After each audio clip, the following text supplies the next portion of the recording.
Uma boa noite a todos que estão presentes, aos que estão no nosso ambiente virtual também, sejam todos bem-vindos. Estamos dando início, então, à nossa palestra. Eu vou passar a palavra hoje, né, essa missão de apresentação do nosso tema e apresentação do nosso palestrante para o nosso também coordenador do evento, o associado João Paulo Pereira, que vai fazer as honras da casa no dia de hoje.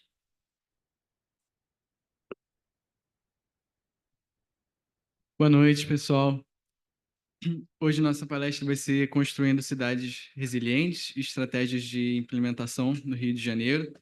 E o palestrante vai ser Antônio Krishnamurti, que é coordenador do mestrado profissional em Engenharia Urbana e Ambiental da PUC-Rio, engenheiro civil com ênfase em recursos hídricos e meio ambiente, formado pela Escola Politécnica da Universidade Federal do Rio de Janeiro, doutor em Engenharia Civil, com área de concentração de recursos hídricos e meio ambiente,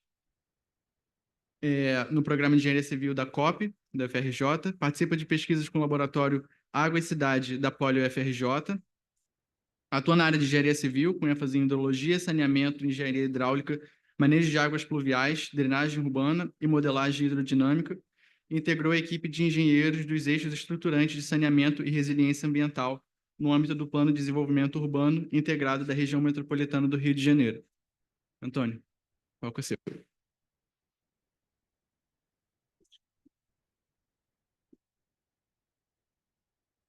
Fica melhor para você. Acho que fica melhor. Boa noite, obrigado pelo convite, pessoal. Prazer estar aqui. Bom, acho que já foi apresentado, né? Obrigado, João, pela apresentação. Novamente, obrigado ao Clube de Engenharia pelo convite. Falar sobre inundações urbanas é sempre um prazer para mim, ainda mais com essa discussão de resiliência. Acho que é um assunto que está super em alta, né? Infelizmente, por até motivos não tão legais assim, né? Principalmente por tudo que tem acontecido no Rio Grande do Sul, pelo que aconteceu também no estado do Rio no início do ano. A gente precisa pensar alternativas, pensar em soluções, soluções estruturais, soluções não estruturais, para tentar aumentar a nossa capacidade de resposta, a nossa resiliência diante desses impactos que estão cada vez mais frequentes, cada vez mais intensos. Quando a gente olha o próprio Rio Grande do Sul, né, foram 6 meses, 2 eventos significativos, né, e parece que a gente ainda não está preparado para agir, mesmo com a recorrência cada vez maior desses eventos. A apresentação vai...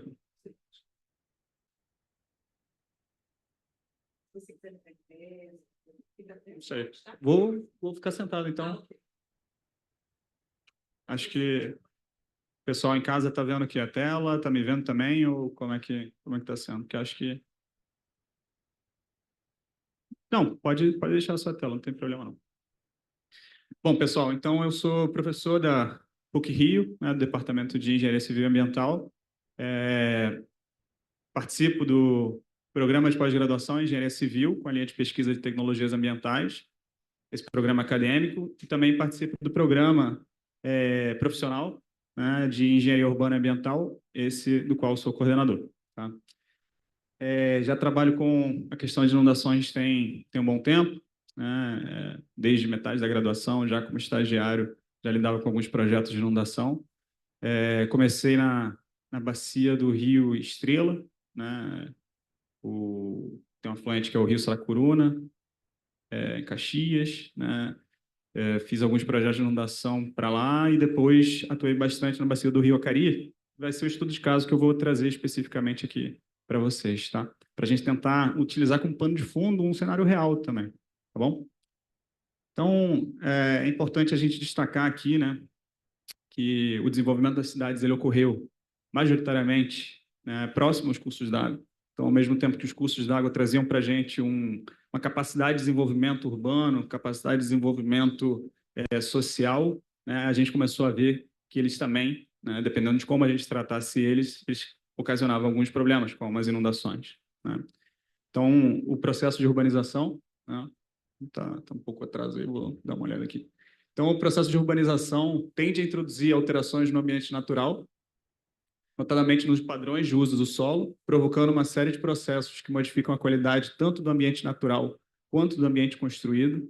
Tá? A gente tem que esse processo de urbanização, né, próximo aos cursos d'água, né, e com essa lógica de impermeabilização excessiva, né, sem respeitar a dinâmica da água, ele acaba gerando volumes de água maiores no escoamento superficial, picos maiores também, né, e essa lógica tradicional também de canalizar os rios acaba gerando o incremento desses picos também, né? Temos cada vez mais vazão chegando, principalmente nas partes baixas da nossa bacia. Isso aqui é só uma introdução em relação ao tema inundações, que acho que é importante a gente abordar antes de chegar na palavra resiliência, propriamente dita, que acho que é o que todo mundo quer ouvir falar, mas acho que tem algumas coisas que a gente precisa contextualizar. Bom, outra característica dos nossos canais, dos nossos cursos d'água, né, não é difícil, é muito frequente, na verdade, que a gente observe que grande parte dos nossos cursos d'água está canalizado e completamente contaminado, né? Trabalhando ali como se fosse um valão de esgoto, né? Transportar esgoto sanitário, transportar resíduos sólidos. A gente vê ali ele se misturando, inclusive, às vezes, com tubulações de água. Então, o canal, na verdade, ele virou um veículo ali de traçado, de direcionamento de praticamente todos os setores do saneamento, né?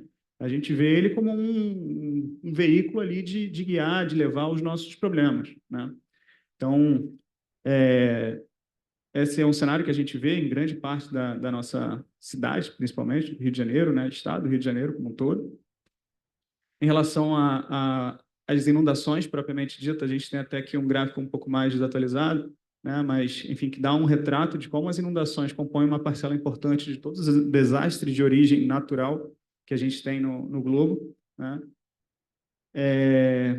A gente tem alguns casos bastante característicos de inundação, não somente esses últimos que aconteceram, mas as inundações que ocorreram em Santa Catarina em 2008, 2009, né, com prejuízos aí na ordem de 4,75 bilhões.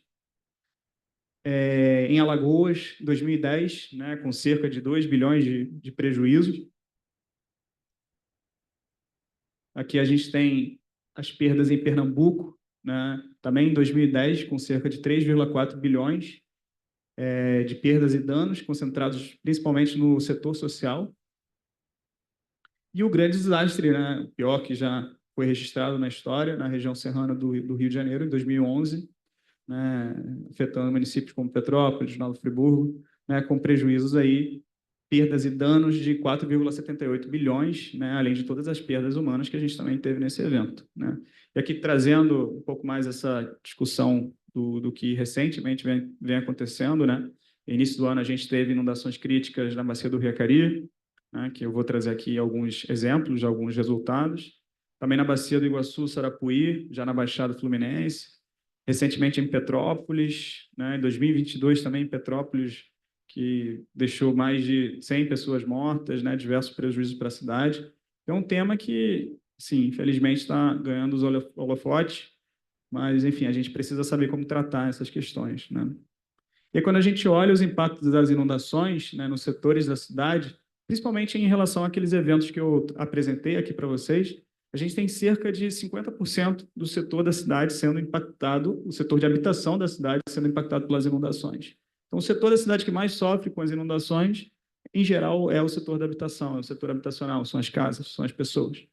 A gente tem 20% sendo o setor econômico, também cerca de 20% sendo o setor de mobilidade, 5% setor de educação, saneamento ali mais ou menos, né? E depois vem meio ambiente e outros, né? Claro que o meio ambiente talvez ali subdimensionado, né? Porque a gente não sabe muito bem quantificar, né, a questão dos impactos no meio ambiente, mas, enfim, subiria um pouco aí em relação aos impactos trazidos nesses eventos. Isso tudo para quê? Para a gente começar a ver o poder que as inundações têm de afetar a nossa infraestrutura urbana, afetar a nossa cidade, afetar as pessoas que vivem na cidade. Acho que parou aqui o point. Preciso do... Deixa eu ver aqui. Foi. Beleza.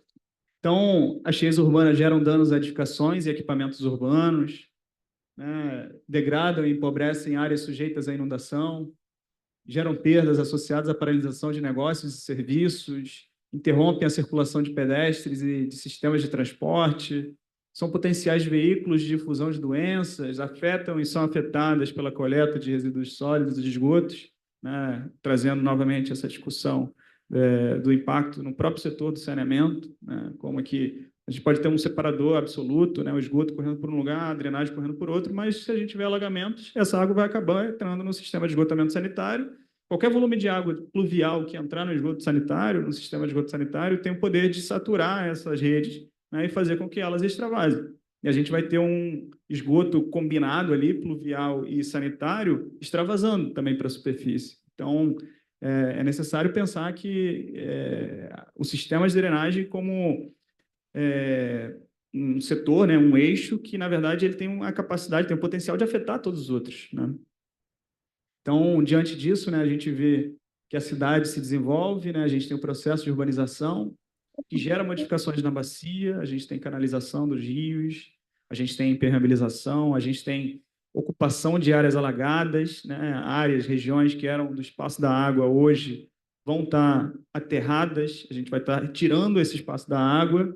Todas essas modificações, principalmente essas três, né, impermeabilização, a canalização e o aterramento, né, acabam gerando inundações. Essas inundações geram rupturas nos serviços da cidade e perdas econômicas que afetam novamente a cidade. A cidade se recompõe, né, começa a ocupar, se expande, modifica a cidade, modifica a bacia hidrográfica, gera mais inundações e que vai gerar um ciclo de degradação a partir desse processo de urbanização que não leva em consideração o espaço da água. Tá? Então, a gente vê aqui, né, o setor da drenagem urbana e, consequentemente, as inundações como sendo algo central em relação aos outros setores do planejamento, né? Seja ele a paisagem natural e cultural, a habitação e equipamentos sociais, mobilidade, o próprio saneamento e a expansão econômica. Tá? Então, desse modo, as inundações e alagamentos surgem como um elemento de disrupção da paisagem natural de todos esses setores, né? A gente tem que estar atento ao que isso pode gerar. Claro que não é o setor mais importante da cidade, né? Eu não posso dizer que é mais importante do que educação, do que saúde, mas o potencial que o setor de drenagem, de manejo de águas pluviais tem de afetar os outros setores tem que ser levado em consideração. Então, precisamos pensar nessa pirâmide aqui, né, mantendo o manejo das águas pluviais como sendo um estruturador desse espaço de desenvolvimento urbano. Tá? Isso tudo antes de entrar realmente no assunto resiliência, né, para a gente entender como é que a gente está meio desbalanceado, né? Essa nossa base está meio bamba, no final das contas, né? E se a gente não tem uma estrutura natural, uma harmonia entre o ambiente natural e o ambiente construído, essa pirâmide não se mantém em pé, né? Então, diferente das outras infraestruturas urbanas, a infraestrutura de drenagem é uma resposta à demanda da natureza, né? A gente tem o setor elétrico sendo uma demanda à nossa necessidade de energia, né? O setor de abastecimento de água sendo uma demanda à nossa necessidade de beber água, de cozinhar, do que for. Mas o sistema de drenagem é uma demanda da natureza, né? Ele precisa responder à demanda da natureza de escoar água pelo território em segurança, né? Escoar água pelo território mantendo essa água num determinado curso da água. A gente precisa estruturar esse sistema urbano para respeitar o comportamento da natureza. E tem essa característica, né? Tem a característica de impactar outros setores econômicos, de outros setores da cidade, e tem a característica de não ser uma demanda especificamente para a gente, né? No final das contas, é uma demanda para a natureza. O que a natureza precisa? Talvez por isso, inclusive, seja deixado tanto de lado, né? Só que, no final das contas, isso também afeta a gente, tá? Então, o setor de manejo de águas pluviais se torna um ponto de equilíbrio entre o ambiente natural e o ambiente construído. Tá? Então, é necessário incorporar conceitos de sustentabilidade ambiental, né? A gente pensar ali no desenvolvimento urbano, mas que também leva em conta, além dos aspectos sociais e econômicos, o aspecto ambiental, essa demanda, essa resposta à demanda da natureza dos escoamentos superficiais e a resiliência. Tá?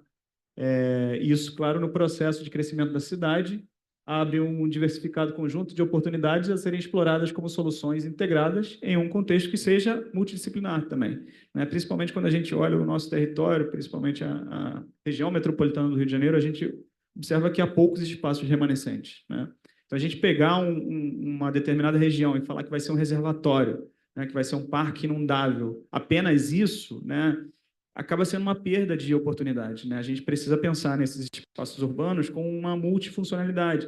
né? Um espaço que possa ser para o amortecimento de cheias, para a mitigação de inundações, mas que também possa realizar algum tipo de tratamento de esgoto, ou possa ser um parque no tempo de estiagem, aproveitando ali o potencial que esses espaços remanescentes na nossa cidade têm. Até porque o sistema de drenagem só vai precisar aquele espaço em um determinado período de tempo, né? Só quando vier uma cheia. De resto, ele vai ficar subutilizado. E aí a gente aumenta o potencial, inclusive, daquela região ser ocupada. Tá? Se a gente não dá um segundo uso, um terceiro uso, procura co-benefícios, né, essa região tem um potencial muito grande de ser abandonada, de ser esquecida.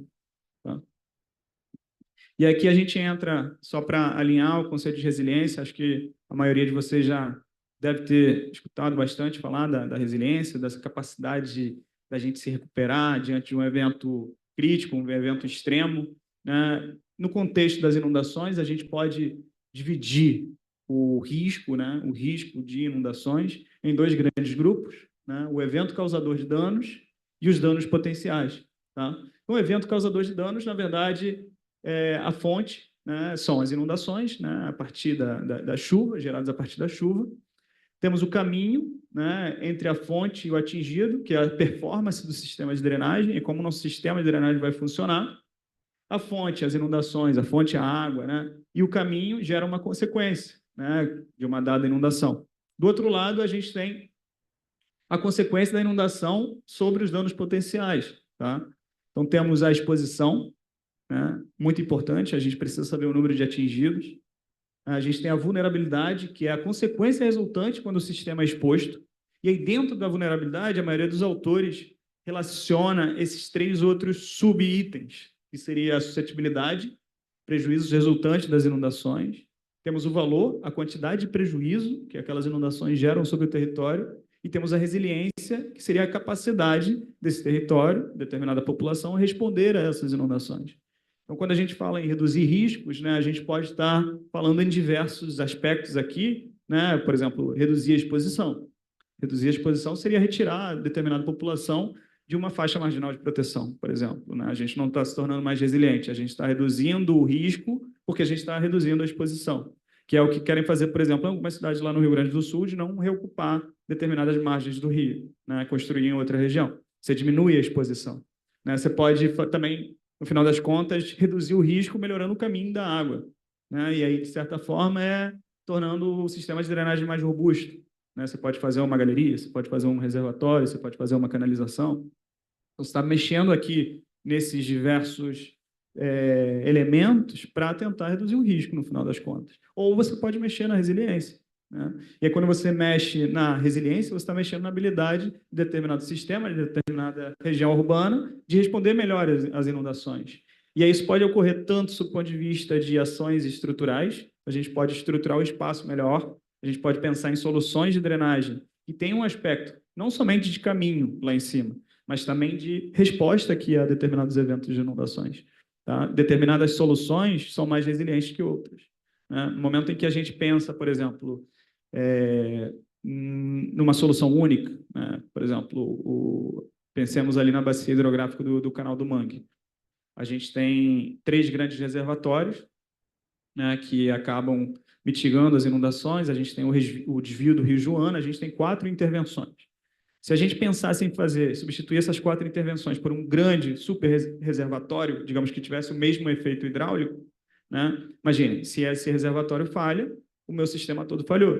Então, no final das contas, a gente acaba tendo um sistema também que não é tão resiliente. No momento que a gente distribui as soluções, né, e uma delas falha, você está falhando um percentual menor do teu sistema. Então, essa distribuição de soluções acaba trazendo também uma resiliência maior ao sistema. Não é o único jeito de pensar em aumentar a resiliência, existem outros. Né? Por exemplo, soluções não estruturais, sistema de monitoramento, alerta. Tudo isso pode acabar fortalecendo a resiliência. A gente precisa aprender a responder de forma melhor, e há vários caminhos. Tá? E o que eu trago para vocês, na verdade, é um caminho específico que valoriza os espaços livres. Então, há várias formas de você melhorar a resposta da cidade diante desses eventos. E aí entra toda a discussão de mudanças climáticas também, que acho que, se vocês tiverem dúvida no final, a gente pode até discutir um pouco mais, mas existem várias formas, né, da gente melhorar essa resiliência. Tá? E a forma que eu trago aqui para vocês especificamente é a gente pensar no controle do uso e ocupação do solo urbano, né? A partir da consolidação de um sistema de espaços livres, então pensar no nossos espaços ainda remanescentes dentro da bacia hidrográfica, dentro de determinada região urbana, tá? Pensar em corredores fluviais, né? Incorporar aqui toda a lógica de soluções baseadas na natureza, né? Claro que determinadas correções hidráulicas são fundamentais, né? No momento em que você tem uma galeria de drenagem, ela está entupida, né? Você não vai resolver com uma SBN, não vai resolver com uma solução baseada na natureza. Você precisa fazer uma manutenção. Se ela estiver subdimensionada, também você precisa reestruturar ela. Claro, a menos que você consiga gerar uma capacidade de infiltração maior na bacia de contribuição, tal. Existem outras formas. Mas é difícil a gente não é difícil a gente abrir mão de soluções que são cinza, no final das contas, principalmente em bacias já tão densamente ocupadas. A gente já gera muito escoamento superficial, né? Já tem muita água escoando. Então, acho que a gente precisa encontrar um equilíbrio aqui entre o que seria uma solução cinza e soluções verde e azul baseadas em soluções baseadas na natureza. Baseadas em soluções baseadas na natureza. Vocês entenderam? São ações que devem, então, combinar o caminho da construção mais sustentável e resiliente, né? A gente discutiu agora já a resiliência sob o ponto de vista das inundações, para o funcionamento da cidade, tomando esse eixo como estruturante da paisagem. Então, não é o mais importante, mas ele estrutura a paisagem. O eixo de manejo de águas pluviais vai estruturar a nossa paisagem. Se a gente tivesse um território completamente desocupado, do zero, branco, assim, sem nada urbano, a primeira coisa que a gente teria que fazer é: onde está o rio? Por onde passa o rio? Né? Segunda pergunta: qual é a região que esse rio ocupa quando vem a cheia fluvial? Até onde ele chega, até onde ele inunda? Quais são os cursos d'água, quais são os afluentes, né? Qual que é o remanso, qual é a elevação do nível do mar, né? Até onde ele pode chegar? E a partir de respeitar essa dinâmica da água, a gente estrutura o espaço. Claro que hoje, né, já com as cidades já consolidadas, tudo já implementado, é muito mais difícil. Mas, enfim, ainda cabe, por exemplo, a região das Vargens está em plena expansão, né? Há toda uma pressão de expansão, e há a oportunidade da gente planejar a ocupação dessas regiões, né, respeitando essa demanda da natureza, né? E onde já tiver sido consolidada, a gente pode trabalhar ali com uma mitigação, no final das contas, né? Que é o caso da bacia do Rio Acari, que a gente vai chegar. Eu tenho até que horas? É bom deixar um tempo para as perguntas, né? Mas são 6h30, tem tempo ainda. Então, há um grande potencial de solução quando passamos a observar os espaços livres como um sistema multifuncional, capaz tanto de trabalhar para o manejo das águas pluviais, oferecendo um volume de armazenamento. A gente armazena essa água, a gente ocupa esses espaços com água para que essa água não ocupe outras regiões que a gente não quer que ela ocupe, né? Casas, infraestrutura da cidade, vias, né? Oferecendo um volume de armazenamento para os sistemas de drenagem, quanto como espaço de lazer e recreação, e aí trazendo novamente essa questão da multifuncionalidade desses espaços. Acho que sou eu que... Pronto. Então, o objetivo aqui principal dessa palestra, né, é discutir atividades do planejamento urbano integrado, né? Tem toda uma questão que permeia outras disciplinas, né? Eu sou engenheiro civil, né?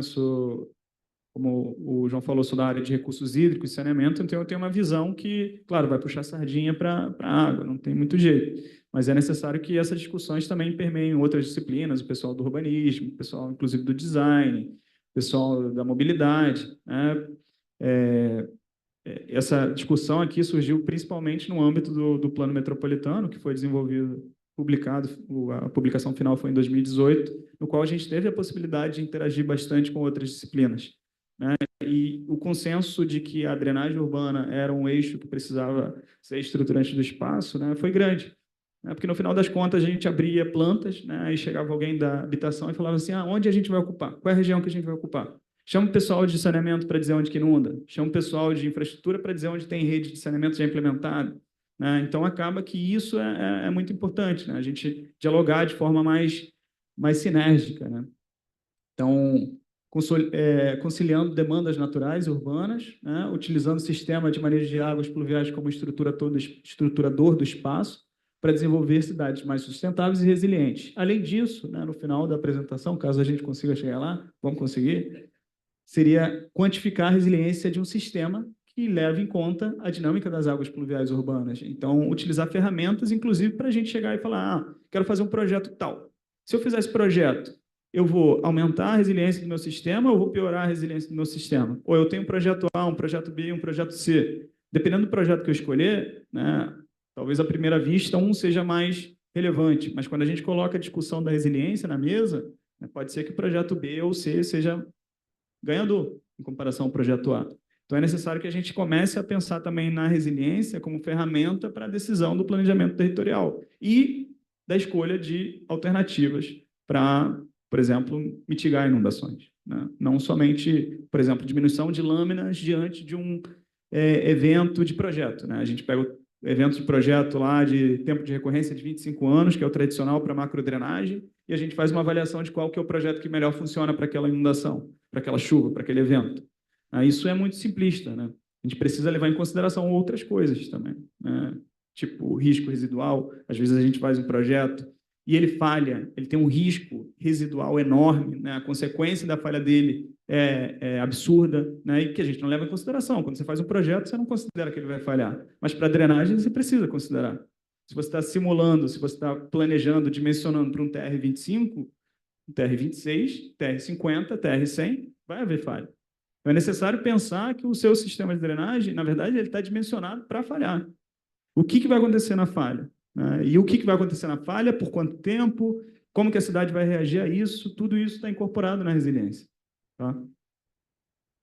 Essa aqui é a metodologia que a gente utilizou, mais ou menos. Então, a gente tem, claro, nessa lógica de drenagem urbana sustentável, a necessidade da gente pensar sempre na escala da bacia hidrográfica. A gente não pode pensar mais nesse trecho de rio, a gente não pode pensar em afluente, né? A gente tem que pensar na bacia hidrográfica como um todo. Qual o impacto da minha obra aqui para quem está jusante, para quem está montante, né? Isso é o principal. Tá? Então, precisamos de obtenção de dados, né? Precisamos de dados topográficos, temos bastante informação de dado topográfico disponível para a região metropolitana do Rio de Janeiro, inclusive levantado no âmbito do plano metropolitano.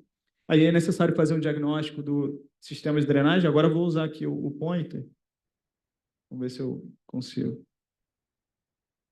Pronto, beleza. Então, a gente entra aqui no diagnóstico do setor de drenagem urbana, né, entendendo quais são as regiões que inundam.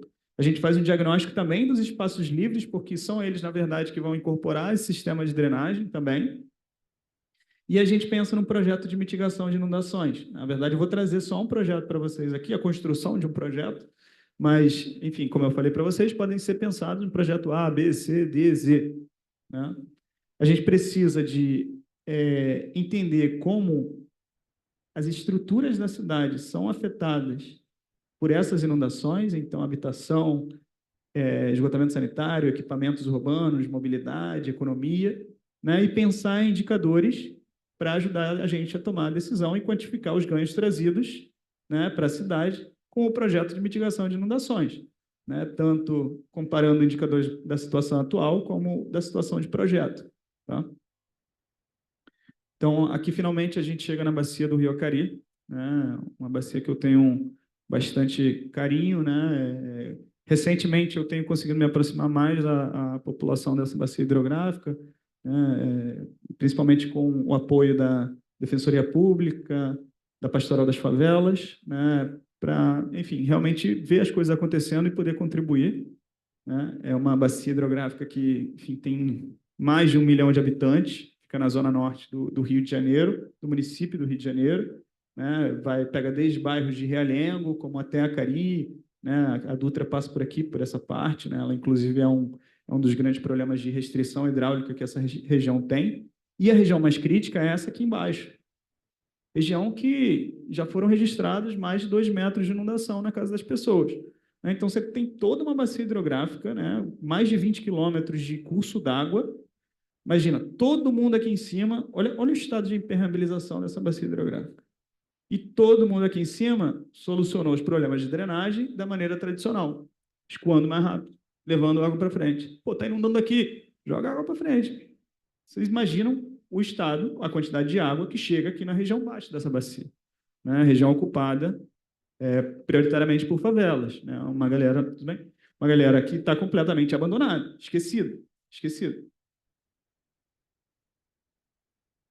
Então, a bacia do Rio Acari é uma das maiores e mais populosas do município do Rio de Janeiro, né? Mais de 1 milhão de habitantes, e sofre com graves problemas de inundação, né? De drenagem urbana. Aqui eu trouxe para vocês algumas imagens do evento de 11 de dezembro de 2013, mas que, enfim, foi superado pelo evento que a gente viu esse ano. Então, são eventos que, do ponto de vista de intensidade de chuva, eles não são tão diferentes, mas a consequência foi pior esse ano. Então, a gente não pode botar tanta culpa nas mudanças climáticas para esse evento especificamente, né? A gente pode botar culpa em outras coisas, né? A gente impermeabilizou mais desde 2013. A manutenção desses cursos d'água? Não há, né? Será que o nível do mar estava alto e coincidiu com o pico da cheia? Né? São coisas que a gente precisa avaliar, né? Ainda não consegui fazer essas avaliações, mas no final das contas é um evento que já se repete, só que, enfim, o efeito que ele está gerando sobre as inundações está sendo cada vez pior, justamente porque a gente está abordando esse problema da mesma forma que sempre abordou, né? Então, aqui a gente tem algumas imagens, né? Então, essa aqui é a Rua Presidente Dutra, e isso aqui não é uma lagoa, não é um rio, isso aqui é a Avenida Brasil, né? Então, as duas principais vias da nossa cidade nessa situação, né? Sem falar da população atingida aqui, né? Atingida montante, atingida jusante também, tá? Uma situação bastante triste. Então, apesar do evento, né, ser um evento crítico, né, não é incomum que isso se repita anualmente, principalmente nessa região que eu falei para vocês, que é a região mais atingida na parte de jusante da bacia hidrográfica. Isso aqui é um trabalho de uma professora da UERJ, né, uma grande amiga, Luciana Guimarães, que ela mostrou a capacidade de recuperação da população na bacia hidrográfica do Rio Acari. E, assim, em suma, né, aqui a gente tem o valor, o horizonte de planejamento dela era 50 anos. Então, ocorrem tantos eventos nesse horizonte de 50 anos que as pessoas que estão nessas regiões aqui não conseguem se recuperar de um evento de inundação. E o que é essa recuperação? Você perdeu eletrodoméstico, você perdeu, não sei, afetou a infraestrutura da tua casa, tal. Ocorre tantos eventos anualmente, né, recorrentemente, de 2 em 2 anos, ou anualmente mesmo, que essas pessoas em 50 anos não conseguem se recuperar. Começa a se recuperar, evento de novo. Começa a se recuperar, evento de novo. Então, é uma população que já desistiu praticamente, né, de realmente recuperar diante de eventos críticos, né? Já lida com a inundação. E é uma das críticas, inclusive, que o próprio conceito de resiliência recebe, se você olhar friamente, né, é uma população que é resiliente à inundação. Está ali ainda. Pô, mas é correto isso? Né? É adequado? É humano? Afinal das contas, não. Então, temos que pensar também, fazer, inclusive, uma autocrítica à própria resiliência, né? Que também o conceito de se adaptar, de superar, né? Ele precisa levar em consideração também outras coisas, né? Como o mínimo de direitos aí humanos, né? Então, aqui eu trago algumas manchas de inundação que a gente simulou. Então, já como eu tinha adiantado, essa região mais baixa, vocês conseguem localizar aqui, voltando nesse mapa, vocês veem que é essa região aqui, né? Essa região mais baixa aqui, né? É nos bairros Jardim América, Parque Colúmbia e Acari. Então, entre os pontos 7 e 8, né, são os pontos mais críticos da bacia hidrográfica. Apesar disso, a gente também tem alguns outros pontos que são problemáticos na bacia, né? Principalmente no encontro de afluentes, né? A gente vai ter muita vazão chegando, se acumulando, e uma capacidade hidráulica pequena no encontro dos rios.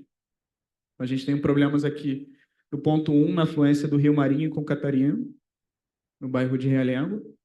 No ponto 2, né, na bacia do Rio Piraquara, em Magalhães Bastos. Ponto 3, no Rio Maringá, no bairro da Vila Militar, também tem uns extravasamentos aqui, por falta de capacidade hidráulica. Esse aqui é um ponto bastante característico, né, de inundações na Praça Montese, né, ali perto da praça onde vende a batata de Marechal, né, Marechal Hermes. Aí todo mundo se localiza, né? devido à dificuldade de escoamento embaixo da linha do trem. Então, vem um rio, que é o rio Tingui, e ele está subdimensionado para caramba, a galeria que passa ali debaixo da estação. Né? Então, é um dos exemplos, por exemplo, de coisas que precisam ser reestruturadas sob o ponto de vista tradicional. É difícil a gente reter essa água em cima a ponto de conseguir passar por um canudinho que tem ali. Né? Então, precisa aumentar a galeria. Né? Não adianta também, como eu disse inicialmente, só pensar em soluções verdes. Né? É preciso conciliar com algumas soluções cinza também.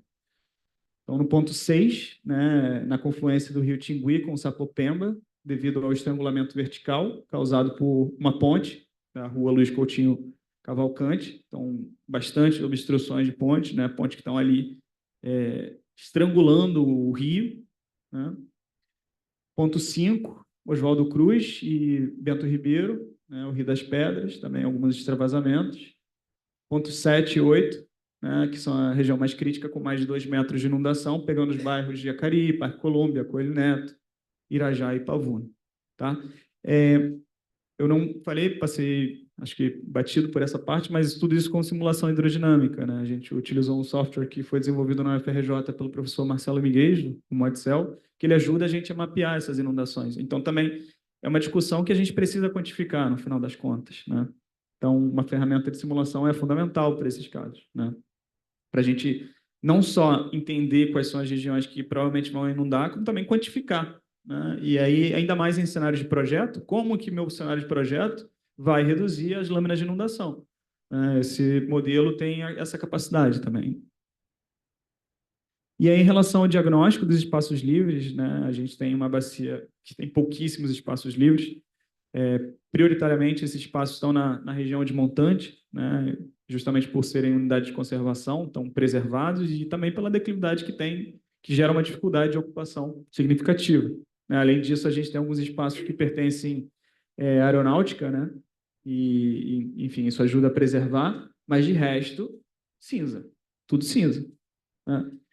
Então, são 28,3% total da bacia, desocupados, espaços livres, mas, como eu já falei, grande parte aqui na parte de cima. O que dificulta você pensar em soluções de drenagem. Né? Porque a região que inunda, tudo bem, a gente pode pensar em reservatórios aqui na parte de cima, são áreas verdes que poderiam reservar água, mas, em contrapartida, elas têm bacia de contribuição pequena. Então, digamos que a gente conseguisse segurar toda a água que vem dos espaços verdes. Mesmo assim, a bacia hidrográfica de contribuição dali para baixo é coisa para caramba. E é a região que mais gera escoamento superficial, né? Porque é toda impermeabilizada. A gente classificou aqui em relação aos usos, né? Então, temos cerca de 95% do total de espaços livres sendo permeáveis, então 5% aí sendo impermeáveis, que seriam praças. Né? Então, a gente tem um percentual grande do que sobrou ainda verde. Né? 14,8% são áreas militares, 5% são parques e praças e 43,9% são unidades de conservação. Tá? A gente também tem um percentual aí relativo a outros tipos de uso que não conseguimos identificar. Tudo isso aqui facilita na hora de você propor uma intervenção desses espaços livres. Né? A gente precisa entender o que está sendo pensado ali, qual que é o uso, né? Qual que é a função daquele espaço para chegar e prever um reservatório, alguma coisa do tipo. Né? Esse é o Campo dos Afonsos, então, na região central. É isso aí. E aí a gente bateu, né, fez uma interseção desses espaços livres com as manchas de inundação. Para quê? Para entender quais desses espaços livres já teriam naturalmente o potencial de serem incorporados para o sistema de drenagem. Né? Tem um espaço livre que já inunda. Por que a gente não otimiza essa inundação nesse espaço livre para deixar de inundar outra região? Então, isso dá uma orientação para a gente de quais são as regiões que podem ser utilizadas como reservatórios, por exemplo. Né? A gente tem aqui que 84,4% total não sofrem inundações, mas a gente tem ali 16, 15% que já sofrem inundações naturalmente. Vou destaque para esse aqui, né, que o pessoal chama de ponto frio, mas que, na verdade, hoje isso aqui já foi aterrado, completamente aterrado, e não inunda mais. Né? Então, ele tinha um potencial muito grande de se transformar num reservatório, de ser uma reservação, mas devido a uma ocupação, né, industrial, enfim, perdeu esse potencial. Tomara que isso possa ser revertido, né? Mas o projeto que eu trago para vocês, inclusive, digamos, muito só funciona porque a gente incorporou esse espaço como sendo um espaço para o amortecimento de cheias, tá? E hoje a gente já não, em teoria, não poderia mais contar com ele, infelizmente. Então, aqui eu trago algumas camadas de planejamento dos outros setores da cidade, né? Então, temos a camada de habitação, né? Como eu falei no início da apresentação, é um dos setores mais impactados pelas inundações. Então, é um dos setores mais vulneráveis. Naqueles eventos que eu apresentei inicialmente em Alagoas, lá na região serrana e Santa Catarina, era 50%, né? 50% de todos os danos, de todos os prejuízos gerados eram no setor de habitação. Então, é um setor que a gente precisa mapear com muita atenção, né? E para isso a gente utilizou aqui as quadrículas do IBGE, para, no final das contas, entender qual era a concentração de áreas domiciliares aqui na bacia hidrográfica. E aí você já começa a ficar um pouco preocupado que naquela região que mais inunda, que tem 2 metros de inundação, está tudo bastante escuro aqui, né? Então, é uma região que inunda pra caramba e densamente ocupada. Aqui, um mapeamento também em relação a favelas, né, que acabam sendo regiões mais vulneráveis, né, principalmente sob o ponto de vista construtivo, né? A gente vê uma região urbanizada de forma regular, tendo aqui um distanciamento maior da rua, né, tendo um degrau aqui da calçada, mais um degrau da casa. Digamos, apesar de haver um acúmulo aqui de 20, 30, 40 centímetros de água, talvez essa água não chegue na edificação, né? Quando a gente vai para favelas, né, o cenário pode ser esse aqui, né? Que praticamente a casa está no nível da rua, né? Então, fazer esse mapeamento também foi importante. Mapeamos também centros de saúde, que no final das contas isso também orienta para a gente quais podem ser os hospitais que, digamos, poderiam ser utilizados, inclusive, como abrigo, né? Eles têm essa função também, né? Um espaço que, enfim, pode ser utilizado com a função de direcionar pessoas que estão inundadas, né? Mas aí você vai para um hospital e o hospital está inundado, né? Então, no final das contas, também foi importante mapear esses centros de saúde. Então, os principais centros de saúde, 67 centros de saúde na bacia hidrográfica do Rio Acari. Centros educacionais, 463 centros educacionais, deu um trabalho do caramba aqui fazer esse levantamento, a gente não tinha uma camada pronta para ele. O setor de mobilidade também é um dos principais atingidos, então fizemos o levantamento aqui do principal sistema viário, né? E, claro, classificando em relação à sua importância, né? Porque, enfim, no final das contas, não é a mesma coisa você inundar uma Dutra, uma Avenida Brasil, do que inundar outra rua com menor capacidade, né? Até porque, no final das contas, você pode até utilizar a via principal como um acesso mais importante, né? Então, fizemos aqui uma hierarquização também dessas vias, né? Estrutural não expressa, arterial principal, arterial secundária, coletora e local. A rodovia Presidente Dutra corta o trecho mais crítico de inundações, né? Inclusive é um causador dessas inundações, né? Pelo mau dimensionamento da via lateral, né? Está com o infradorso muito baixo. E a Avenida Brasil vai paralela ao Rio Acari por um trecho significativo, né? São quase 14 quilômetros do rio paralelo ali com a Avenida Brasil.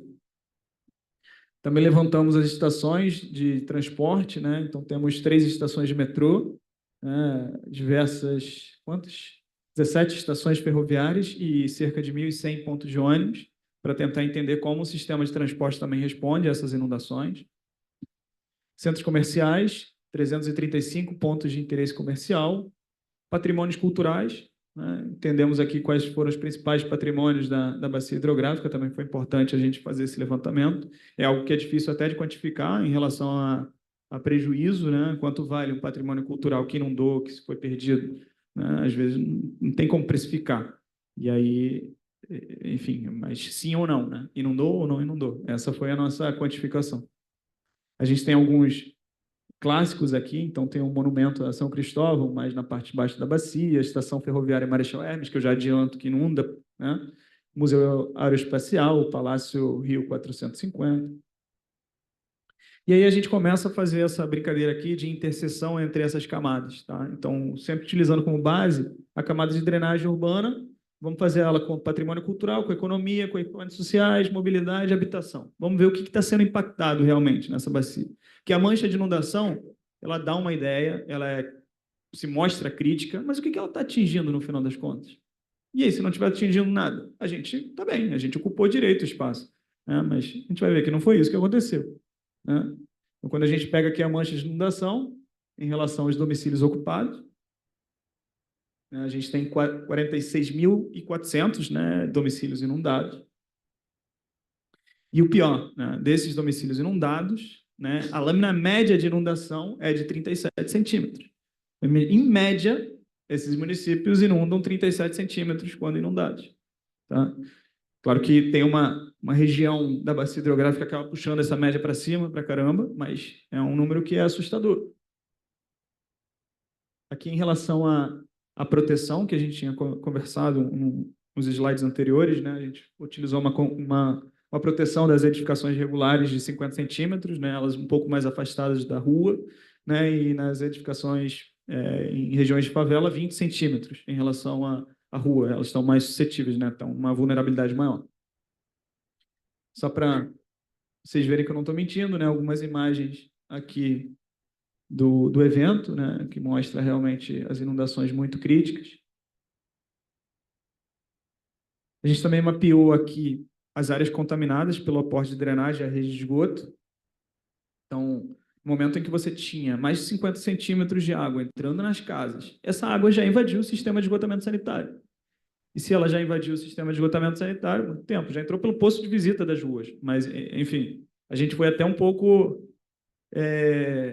menos a favor da segurança, né? Mesmo assim, a situação é crítica, né? Então, a gente tem uma área contaminada aqui, né, de cerca de 11,5 quilômetros quadrados. Então, é uma área de inundação crítica, que gera diversos prejuízos, que ainda é uma água super contaminada, no final das contas, né?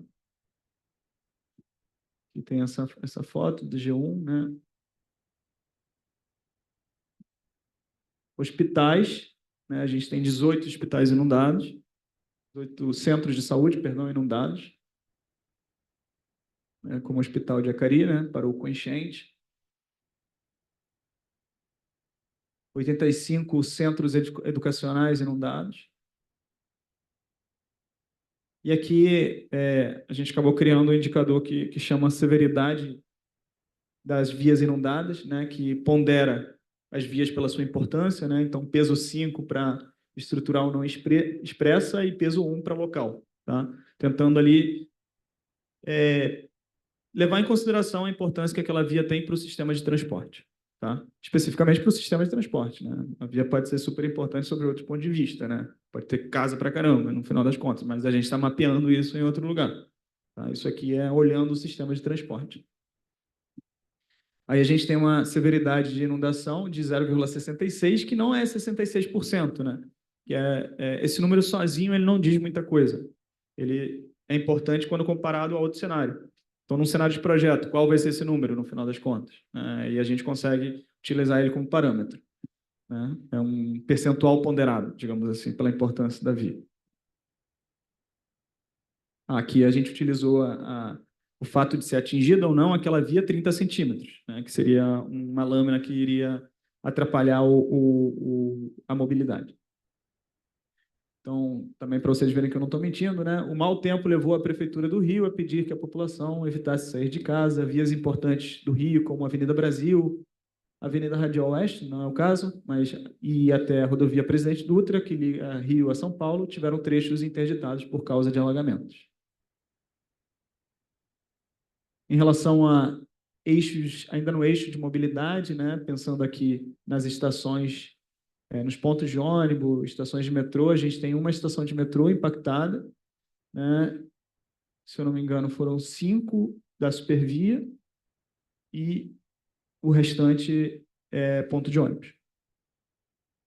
E assim, por mais que não tenha impactado diretamente os trilhos, né, e inundado a estação propriamente dita, o seu acesso ficou impossibilitado, né? Por exemplo, essa estação aqui de metrô, a Cari Fazenda Botafogo. No caso do trem, sim, algumas estações diretamente inundadas ali, né, pelo evento. Centros comerciais, 70 centros comerciais inundados, né, como recorrentemente acontece aqui na feirinha da Pavuna. Além de outros prejuízos, né, que a gente não quantificou, né, como saque e, enfim, perdas econômicas não associadas a danos diretos, né, e sim danos indiretos. Mas, enfim, já fica muito difícil de quantificar. Claro que há autores que já têm avançado nessa questão da quantificação de danos indiretos, mas, assim, já é tanta coisa afetada diretamente que já justificaria qualquer tipo de intervenção, né, no final das contas. Patrimônio. 5 pontos de patrimônio inundados. E aí a gente vai para a construção do projeto. Então, tradicionalmente, digamos, a gente olharia a mancha de inundação, entenderia quais são as regiões que têm uma lâmina maior, né? Encontraria ali quais são as regiões que o rio mais extravasa, né? Só que agora, olhando tudo isso, né, vamos construir um projeto que leve em consideração a melhoria da resposta desses setores da infraestrutura urbana, né, com esse olhar multidisciplinar, né, não pensando só no sistema de drenagem. Vamos pensar de forma geral da cidade. Vamos pensar na habitação, vamos pensar na economia, vamos pensar no transporte. E aí, com base nisso, montar, sim, o nosso projeto de controle de inundações. Tá? A gente teve aqui 5 principais linhas de ação. Tá? A primeira dela era a correção estrutural básica do sistema de drenagem urbana, coisas assim que estavam completamente equivocadas, né? Que estão, infelizmente, completamente equivocadas, né? Então, a primeira seria a correção do nível do infradorso, né, de uma das pontes da Dutra. Então, dá um jeito ali de macaquear, levantar um pouco ela, aproveitar que, inclusive, ela é uma ponte lateral, pode ser interrompida, para fazer com que ela seja elevada, né, reformular a posição dela, né, reposicionar, para que ela não seja mais um estrangulador ali do escoamento do rio. Né? Outros 2 pontos, né, que são galerias sobre pontos da linha férrea, também que geram uma restrição significativa, então aumentar esses diâmetros, né, para a gente não reter a água na parte de montante. E aqui vale a pena também discutir esse ponto, que com a simulação hidrodinâmica a gente também não vê, ou quer dizer, vê que há uma consequência também de aceleração desses escoamentos para jusante. Então, no momento que você eleva a ponte, né, você pode estar transferindo uma inundação de desmontante para jusante. No momento que você corrige esses pontos aqui, você pode estar tirando água de um lado da via férrea, levando para o outro e inundando o outro lado. Então, as ferramentas de simulação são importantes também sob esse ponto de vista. Se isso acontecer, o outro lado tem que estar estruturado para receber essa água a mais. Tá? Então, aqui eu trago algumas linhas de ação, mas não necessariamente que tem que ser feitas nessa ordem. Tá?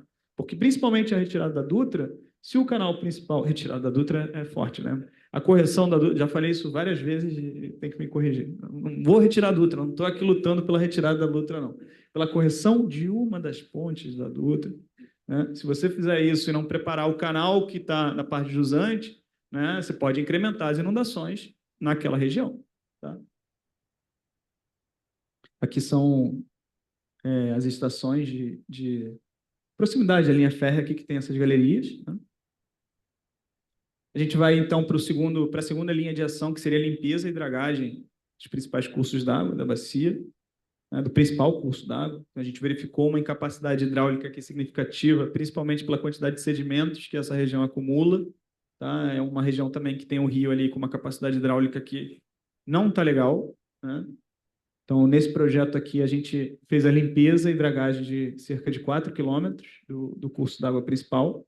Tá? É, inclusive, algo que a prefeitura está mapeando para ser feito. Né? Inclusive, a prefeitura está até estruturando melhor esse canal aqui, está pensando em fazer uma estruturação melhor, um pouco mais ousado, digamos assim, do que o que a gente fez aqui. A gente manteve aqui a dimensão do canal original e fez uma dragagem, né?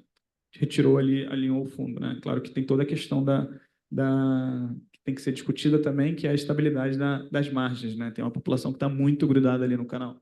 Então, faz sentido também essa reestruturação do canal que a prefeitura está propondo, né? Implementação de reservatórios do Plano Diretor de Manejo de Águas Pluviais, e aqui não é especificamente de como eles foram propostos no Plano Diretor, porque no Plano Diretor eles acabam sendo muito mais parecidos com os que foram implementados na Tijuca, né, com 12, 10 metros de profundidade, e acaba que isso gera um custo de manutenção muito grande, né? Então, a gente pegou a posição dos reservatórios do plano, do PDMAP, e reformulou esses reservatórios para eles poderem esvaziar por gravidade. E aí, enfim, a manutenção é muito menor, você não precisa se preocupar com bomba, né? A manutenção do desassoreamento também é mais facilitada. Então, a gente aproveitou aqui a posição, né, mas reformulou nesse sentido mais sustentável, né? Inclusive fazendo de alguns deles, né, parques fluviais, que é toda essa discussão de soluções baseadas na natureza. E aqui eu volto àquele ponto lá que a gente tinha conversado inicialmente também, da potencialização, do ponto de vista da resiliência, né, que medidas distribuídas geram numa bacia hidrográfica. No momento em que você pensa em 15 reservatórios, se um deles falhar, né, o percentual de falha do teu sistema é muito menor do que se você pensou num reservatório só. Tem uma tese de doutorado do professor da UFRJ, do Oswaldo Rezende, que discute justamente isso, né? Ele compara dois cenários de controle de inundações, um com medidas concentradas e outro com distribuídas. Ele aplica o índice de resiliência que ele desenvolveu na tese dele e verifica que o cenário com medidas distribuídas realmente é muito mais resiliente do que o com medidas concentradas, tá? Então, outra forma, digamos, de caminhar no sentido da resiliência, tá? Então, temos 22 reservatórios, totalizando 177 mil metros cúbicos. E, assim, à medida que a gente foi implementando essas intervenções, a gente foi vendo que elas não resolviam completamente os problemas de inundação da bacia do Rio Acari, né? Então, a gente precisou incorporar outros espaços livres para o controle de inundações. Então, aquela interseção que a gente fez lá com o espaço livre e inundação, né?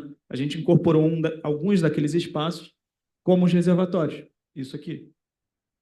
Então, como a gente falou, né, aqui, já tem espaço livre que inunda. Se você potencializar aqui esse espaço livre como um reservatório, né, você pode deixar, por exemplo, de inundar, alagar aquela rua do lado. Tem carro ali que está sendo impactado pela inundação. Se essa praça aqui fosse pensada como um reservatório, talvez o seu entorno não estaria alagado, né? Então, é necessário a gente pensar de forma inteligente também esses espaços, né? Então, a gente ficaria com esses espaços livres aqui para amortecimento de cheia, somando os reservatórios do PDMAP, né, a posição dos reservatórios do PDMAP, não necessariamente os reservatórios do PDMAP, com alguns outros espaços que a gente viu que tinham muito potencial, né? E aqui destacando novamente o nosso reservatório no Acari, né, com cerca aí de 300 mil metros quadrados de potencial de reservação, tá? Mesmo assim, mesmo com tudo isso, né, o rio ainda inundava, né, a gente ainda tinha extravasamentos significativos na parte baixa. Então, a gente fez um projeto aqui final, né, para finalizar a construção do nosso projeto, a incorporação de parques fluviais, tá? E, bom, esse projeto de parques fluviais foi baseado no programa Projeto Rio Vivo, da Prefeitura do Rio de Janeiro, né, que pensava na recuperação dessas margens do rio, né, só que não pensou nelas como sendo uma calha secundária. Então, a gente pegou, né, o desenho original do projeto, isso aqui está na mesma linha, na mesma altura, né? A gente pegou e desceu para cá, no segundo patamar, para ser uma espécie de calha secundária. A gente tem o rio correndo aqui em estiagem, normalmente, aí, não sei, a gente pode pensar numa cheia aqui de TR5, ele ainda está dentro dessa calha, TR10, e para TRs maiores, tempos de recorrências maiores, a gente teria uma ocupação dessa calha secundária. A gente está devolvendo um espaço ali para o rio, ao mesmo tempo em que a gente está retirando, muito provavelmente, uma população que está grudada no rio, com risco de desabar, né? Enfim, uma situação ali de precariedade muito, muito grande. Então, esses seriam os parques fluviais, né? Levando em consideração todo esse conceito aí de soluções baseadas na natureza também, tá? Um mapeamento aqui de quais seriam esses parques, né? Então, pegando o curso d'água principal e um dos principais afluentes, né? Mapeando também se esses parques fluviais estariam em edificações em risco de inundação, em espaços livres impermeáveis ou permeáveis, né? Espaços livres é mais fácil da gente implementar o parque fluvial, né? Nas edificações em risco de inundação, teria que ter todo um esquema de reassentamento, né? Nesse projeto também a gente pensou nessa população que está situada nesses espaços, né? Serem reassentados para regiões próximas aí, enfim, do seu costume, né? Não ir para um outro município, outro bairro, né? Tentar procurar espaços livres ainda remanescentes que não inundem, claro, para reassentar essa população.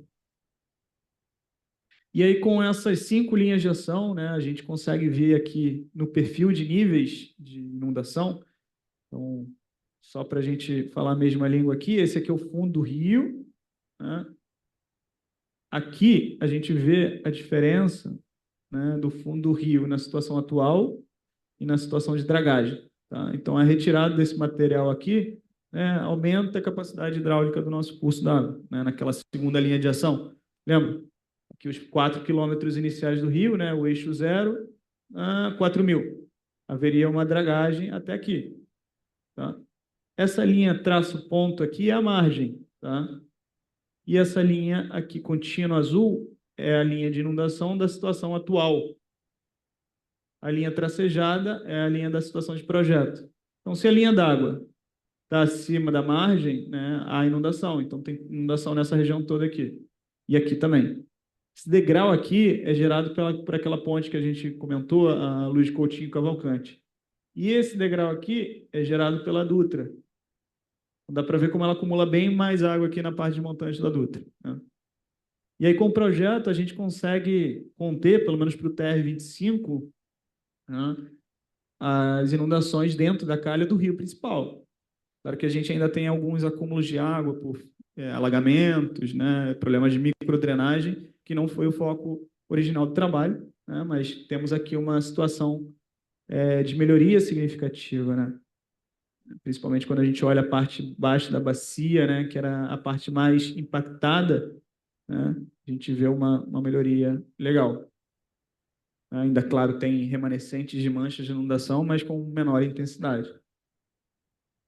Além disso, também foi importante a gente olhar para os espaços livres remanescentes, né, e tentar dar uma regra ali de utilização deles, né, porque, como eu falei, foi um projeto mais voltado para macrodrenagem.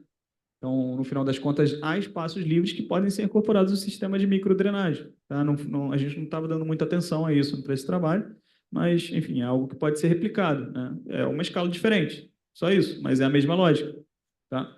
Então, aqui a gente tem os espaços livres que devem compor o sistema de microdrenagem, né? São espaços públicos que inundam, né? Que eles devem ser incorporados ao sistema de microdrenagem, eles já inundam. Vamos fazer com que eles inundem de maneira inteligente.